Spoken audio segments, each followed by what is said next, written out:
Hi everyone, welcome to day 2 of your LeetCode series.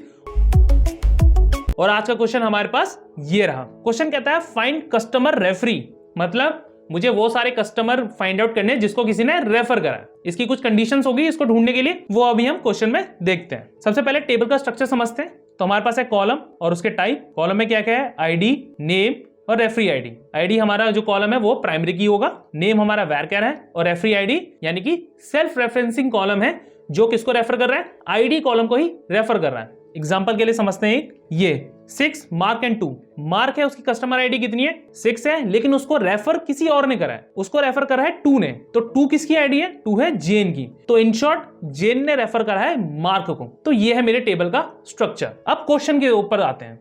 Question कहता है find the names of the customer that are either. अब either आ गया तो either में आपको पता है हमेशा और कंडीशन लगती है, ईदर या फिर और। Either refer by any customer with ID not equal to 2, मतलब वो सारे कस्टमर जिनको किसी ने रेफर करा हो बट किसी 2 नाम के बंदे ने रेफर ना किया हो, यानी कि उस बंदे की एम्प्लॉय आईडी या कस्टमर आईडी 2 ना हो, उसके अलावा जिसने रेफर करा हो चलेगा।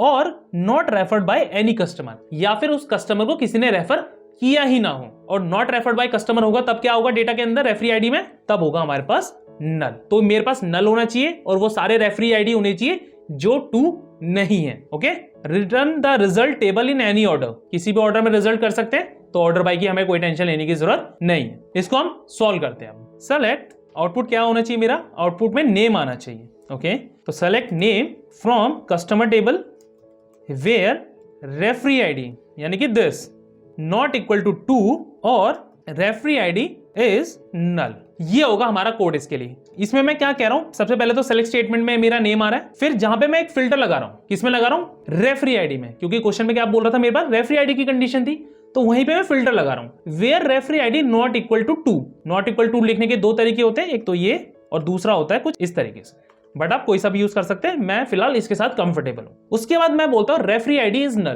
क्योंकि मुझे कोई भी एक कंडीशन ट्रू करानी थी, तो मैं किसके साथ जा रहा हूं? और के साथ। अगर आपको दोनों करानी हो तो हमने पिछले क्वेश्चन में देखा था कि हमें एंड यूज करना पड़ता है। क्लियर है?